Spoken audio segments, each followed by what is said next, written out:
Speaking of chemistry, let's see if we have it a little bit here now after that loss this past Saturday. And listen, the guy that you want to have running your college basketball team or any team or even your business is a guy that can teach you how to have short-term memory loss. And right now with us here, as they get ready for New Mexico tonight, you can hear that action right here on the Mighty 1090 starting at 6. It is Coach Fisher. And, Coach, teaching these young guys short-term memory loss may be one of the most difficult things to do. Thanks for coming aboard, Coach. My pleasure, Dan. I'm sure you, in your playing career, have had games where it looked like you had everything in the bag and won, and all of a sudden somebody throws a touchdown pass or a fumble that leads to a touchdown, and you say, what happened? And you never want it to happen to you, and it happened to us on Saturday. We missed 7 straight free throws, and you can't do that and beat a good team, and that's what happened.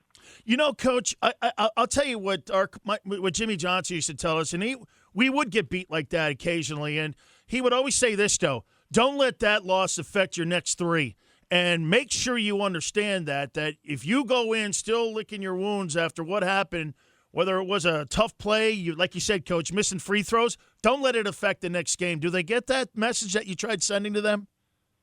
Oh, yeah. Yeah, they understand. They understand.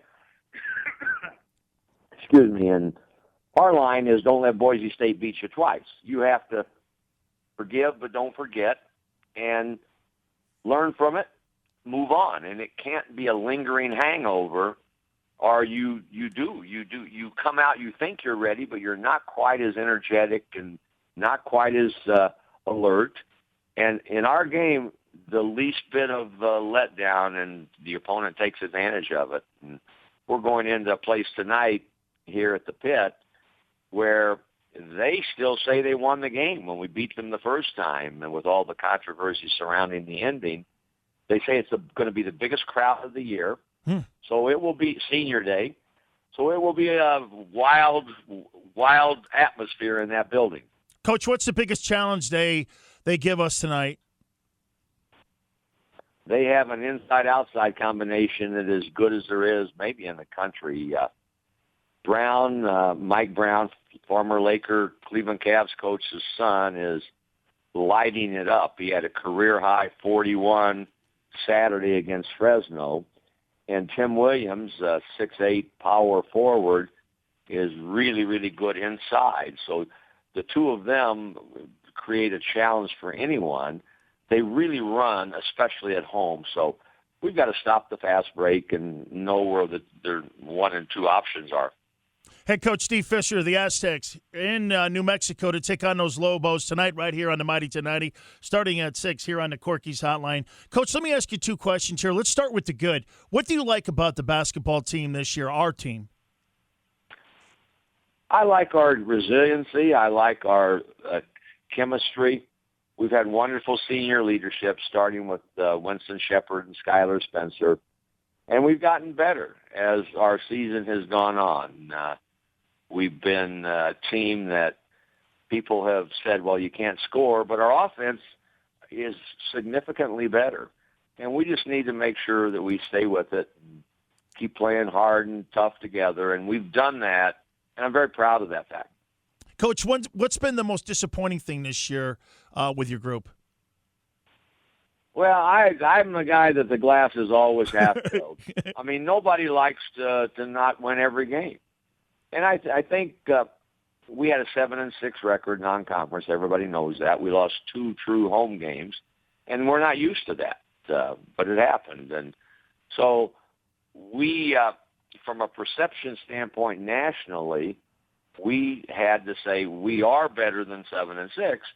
And we came out of the gate and won 11 straight league games, and we had huge separation. We clinched the Mountain West Conference outright championship at Wyoming.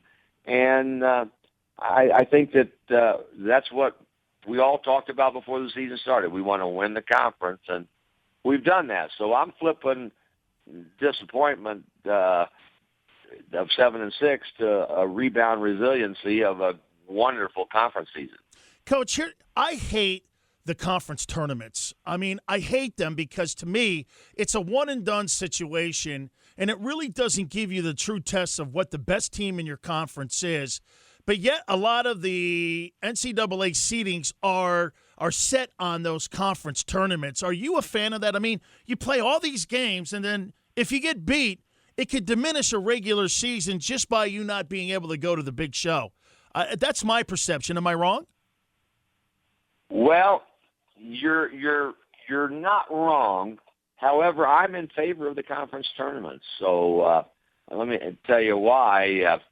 I've always been in a league where there are multiple bids. People are saying this year for our league, the Mountain West, we may be a one-bid league, and that will obviously impact us because we just won the conference. I believe every year since the conference has been in existence, the conference champion has gone to the NCAA tournament. We've had as many as 5 out of 9 teams when we only had 9 teams that went one year. Our RPI this year, whatever that is not real good. So you can win games and your RPI will go down where you go to the Power 5 and, Syracuse losing at North Carolina, their RPI probably got improved even with a loss. So, but I'm in favor of it. It adds to the excitement of every team that goes there. They say all we have to do is win 3 in a row and we can go to the big dance. So I'm in favor of it, but I agree 100%. The true test of who's the best is a grinding 18-game schedule like we've had, and we've won that. And we're hopeful that we will win the conference tournament. We're hopeful also if we don't, that we'll have an opportunity as an at-large team to get in. But people are saying that we might have to win the tournament. We'll see. I'm more concerned about stopping Brown and Williams tonight than I am the talk on that. Absolutely. Steve Fisher, the head coach of the Aztecs here on San Diego's sports leader, the Mighty 1090. And Coach, quite frankly, everybody from Jay Billish to Andy Katz, who I talked to yesterday, they're all saying, I mean, this is the type of basketball team when you get into the NCAA tournament. Again, not to overlook tonight. I'm not doing that at all. But, just the perception, like you said, nationally of the squad. They said you get in, it could get to a Sweet 16. That's why I say the conference tournaments, I would hate to see that diminish it, but I see sometimes what you're talking about, getting multiple teams in out of your conference. Yeah, I think that the excitement of March Madness has so much that goes into it, and you get teams that get hot in the latter stage of the season that were not for a conference tournament, would not make the tournament, and make deep runs. And all we have to do is look at Jimmy Valvano's team the year he won the national championship.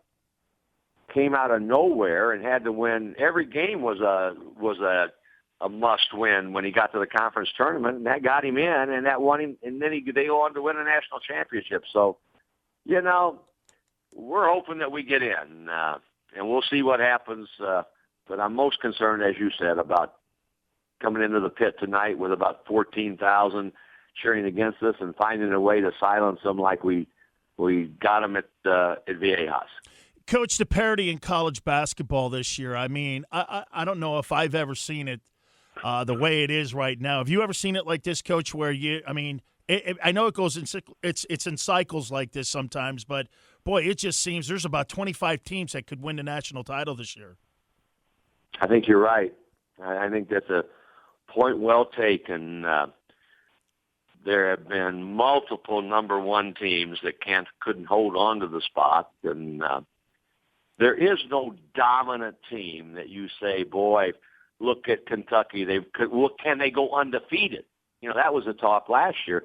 Can Kentucky, last year or the year before, will they go undefeated for the season? And you don't have that. So it very well could be someone that's not ranked in the top 10 or 15 that gets hot, gets to the Final Four and wins it. Or we could have the old traditional 4 blue bloods that go there. That wouldn't surprise me either. But I agree with what you're saying.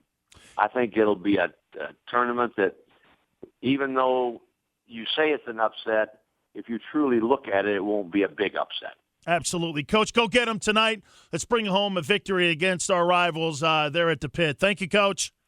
Thank you, Dan. I really enjoyed visiting with you at the Salute to the Stars banquet that they had 10 days ago or so. Oh, that was a fantastic time shaking the palm with you, Coach. I really did. It was a great time and a great honor to meet you. Thank you, Coach. All right, my friend. Take care.